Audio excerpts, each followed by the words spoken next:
Aujourd'hui, je vous amène avec moi dans une aventure unique.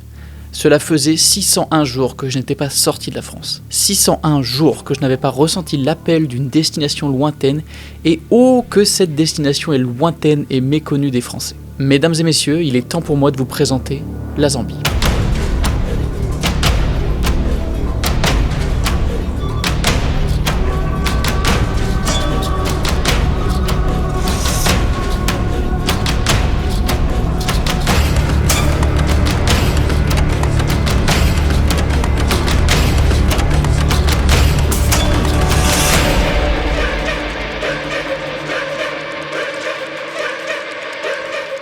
Avant de vous narrer ce que j'ai vécu sur ce voyage, et croyez-moi, ça a été mouvementé et très délicat à filmer, je tiens à remercier MusicBed qui m'a accompagné sur cette aventure. Vous les connaissez, je travaille souvent avec eux, c'est une plateforme de licensing de musique qui vous permet d'accéder à des milliers de musiques pour utiliser dans vos différents projets. Si vous trouvez une musique qui vous plaît sur le site, vous pouvez acheter la licence unique pour une utilisation de cette musique sur un de vos projets, mais le mieux c'est de passer par leur système d'abonnement. C'est selon moi la plateforme avec la meilleure musique disponible actuellement. Ce ne sont pas des artistes qui produisent en masse de la musique pour la plateforme, mais eux qui vont démarcher des artistes pour rendre disponible leur musique sur la plateforme. Pour trouver la musique idéale, vous avez évidemment un moteur de recherche extrêmement précis où vous pouvez ajouter ou enlever certains termes, mood, genre, attributs, tout est possible. Vous avez aussi une très grande sélection de playlists classées par genre, vibe, et même les playlists de certains créateurs que vous connaissez sûrement. Toutes les musiques que vous allez entendre dans cette vidéo proviennent de MusicBed. Pour ma chaîne, j'utilise leur abonnement personnel, d'ailleurs vous avez un mois offert si vous passez par mon lien en description. Merci à eux de soutenir la chaîne et de rendre des vidéos comme celle-là possible. Repartons en Zambie. Me voilà arrivé à Lusaka, la capitale zambienne, où je retrouve Venki, patron de l'agence de voyage Nomadic Road, qui organise cette aventure. J'ai déjà fait 7 expéditions avec lui, et c'est pour nous deux une nouvelle ère de voyage qui commence. On a 2 jours pour préparer les véhicules pour l'expédition avant l'arrivée des clients.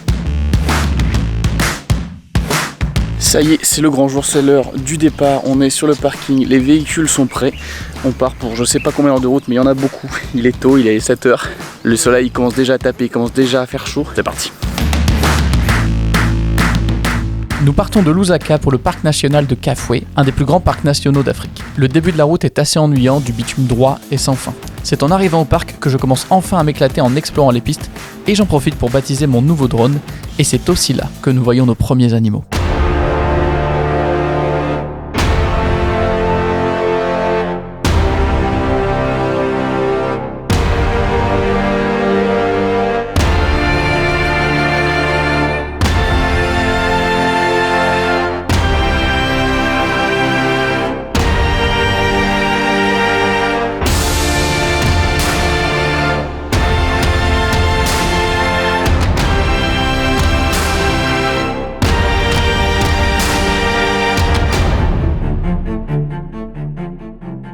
Comment vous expliquer?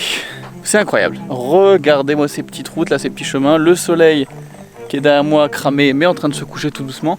On a encore quasiment 1 heure de route pour arriver au lodge. Ça fait 3 heures qu'on roule dans des tout petits chemins et là on vient de crever un pneu donc bon, on était déjà pas bon sur le timing. Bref, on entame la dernière section jusqu'au camp de ce soir qui est mucho bueno. On arrive le soir dans une propriété incroyable, mais malheureusement, il fait déjà nuit. Il nous est interdit de nous déplacer seuls car des hippos, éléphants, lions et léopards rôdent sur les lieux. Et d'ailleurs, le lendemain matin, regardez ce que nous avons découvert devant notre porte. Nous reprenons la route vers le nord du pays où nous attend le début de notre quête, la source du Zambèze. Ce fleuve mesure 3600 km de long et nous allons le suivre de sa source minuscule jusqu'aux majestueuses chutes Victoria. Je tente de faire des plans variés, mais étant donné que nous avons 9 heures de route par jour, les temps d'arrêt sont courts, ce qui rend ma tâche délicate.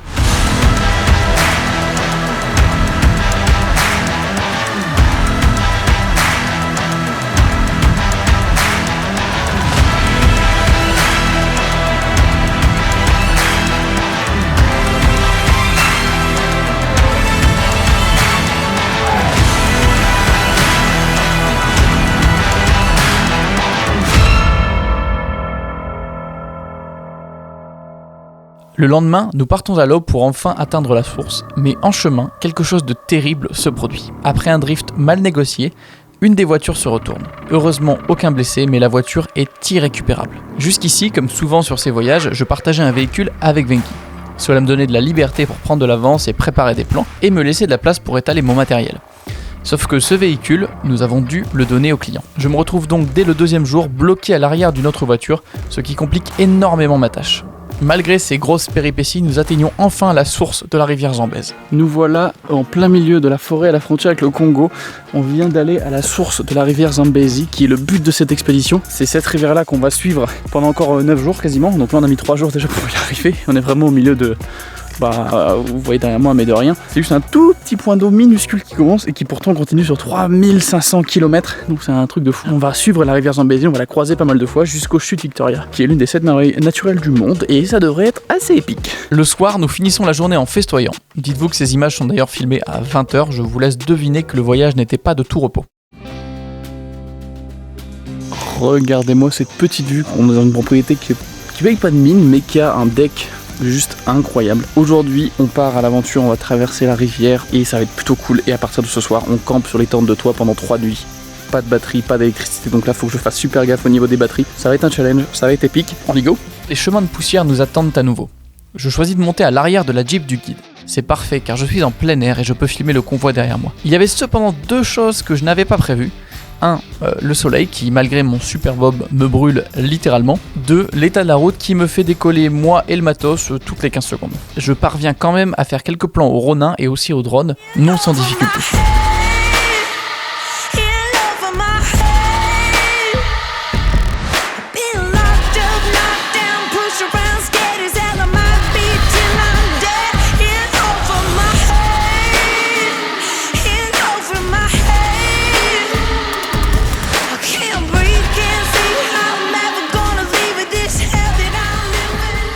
Le soir, nous nous trouvons un spot incroyable pour notre première nuit de camping.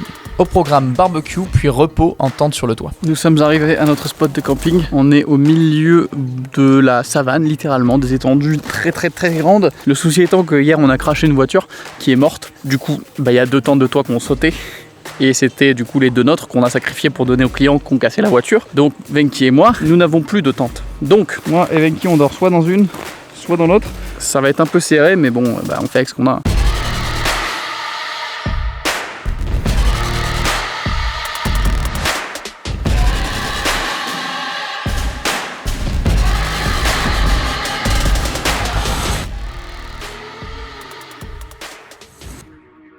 La nuit est courte, mais étonnamment confortable à 2 dans une tente. Je parviens à dormir malgré les ronflements terribles de Venki. Il est 5h30, ça se voit peut-être à ma tronche, on le réveille à 5h. Regardez-moi ça, il y a le soleil qui est en train de se lever là-bas. On a dormi nickel dans la tente, on nous a prêté une, et c'est tellement spacieux de dehors, on dirait pas que c'est grand, mais à 2 dedans, on n'était pas serré, et on avait, même si tu fais 2m10, tu rentres quoi. Ma valise a vu la mort. Regardez-moi la taille! C'est juste énorme et tu peux mettre une petite fenêtre, comme ça t'as la vue sur les étoiles depuis là où tu dors. Franchement, je veux ça en fait, je veux ça, je veux faire ça. C'est trop bien, j'ai un petit matelas à l'intérieur qui est déjà fourni et tout. Parfait. Le jour suivant commence par un ponton traversant le Zambèze.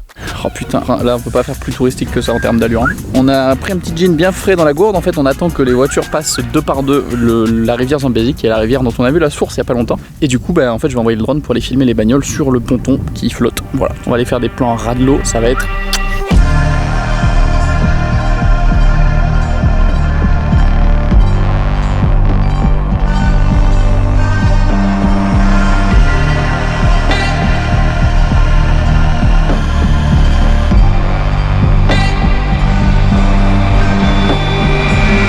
J'ai tellement aucun flow, c'est affreux. J'ai un cache-cou camouflage, une veste en camouflage, un vieux Bob Manlight. Je passe mes journées à l'arrière de ce véhicule. Aujourd'hui, on va dans le parc national de Liuwa et on va aller voir la migration. Putain, la migration des gnous. Et du coup, c'est un des moments les plus importants du voyage, donc faut pas louper ça. Et voilà, ça va être vraiment ouf. Mais ce jour-là, aucun animal en vue. Nous avons beaucoup de mal à choisir les bons chemins et je dois avouer que je suis complètement exténué à force de devoir esquiver des branches tout en filmant.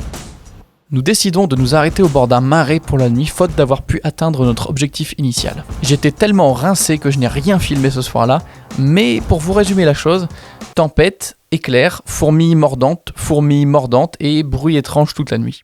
C'est avec le moral dans les chaussettes que nous débutons la route dans le parc le lendemain. Heureusement pour nous, nous apercevons nos premiers gnous après 1 heure de route et là, tout le monde reprend le sourire.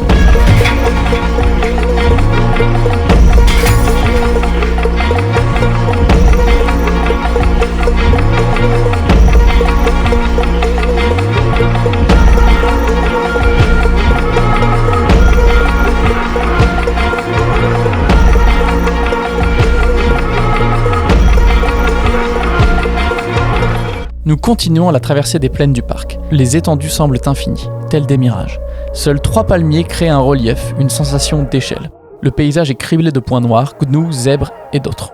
C'est avec un sourire béat que nous arrivons dans notre camp. On y dépose nos affaires et l'on repart de suite accompagné de 2 rangers. Le but, trouver des lions et des hyènes. Je suis équipé de ma C70 et du 100-400 mm que Canon m'a prêté pour l'occasion.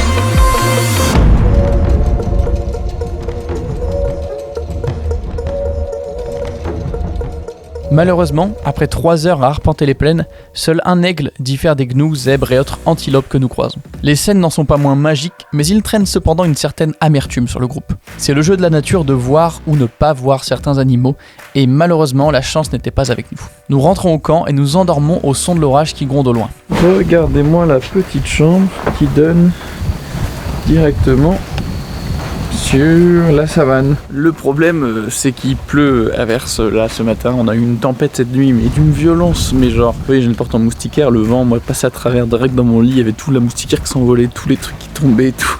C'était ridicule et pas ouf. La platitude continue puisque la pluie du matin nous empêche de retenter notre chance avec les lions. Tout le monde est un peu déçu, mais ces éléments restent malheureusement en dehors de notre pouvoir. Après 2 jours sur la route, à éviter les nids de poules, nous arrivons à Livingstone où le Zambèze crée les chutes Victoria. Nous embarquons sur une petite croisière de fin de voyage où nous apercevons enfin nos premiers éléphants. Le soleil était déjà couché et il faisait sombre, mais j'ai quand même réussi à en capturer quelques plans. Le lendemain, il est temps pour moi de découvrir les fameuses chutes Victoria, et mon Dieu que c'est fou. L'échelle est impressionnante, il y a des arcs-en-ciel et tout, c'est genre ouf. Bob de touriste, je sais. C'est juste démentiel parce qu'en fait ça fait une longueur, les cascades ça n'arrête pas, ça part dans des gorges et ça continue sur la même hauteur. Il y a un arc-en-ciel, il pleut même littéralement, j'ai la cam qui est trempée là. J'adore les trucs naturels avec une échelle de fou et là on est pile dedans.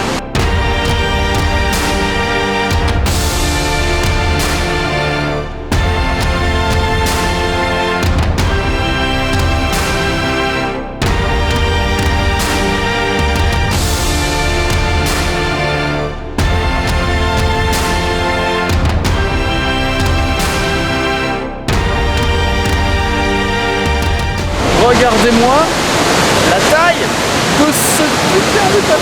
Mais c'est incroyable. Ce qui est ouf aussi, c'est qu'en fait, on a été à la source de la rivière de le Zambèze. C'était une petite bulle qui sortait du sol. La Zambèze River, c'est ça. Ça tombe là, actuellement. Vous voyez le débit ? C'est assez démentiel.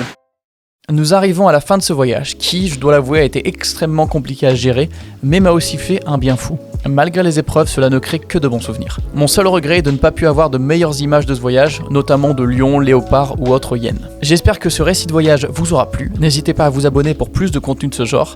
Merci encore à MusicBed de me soutenir sur ces projets. À très vite pour de nouvelles aventures.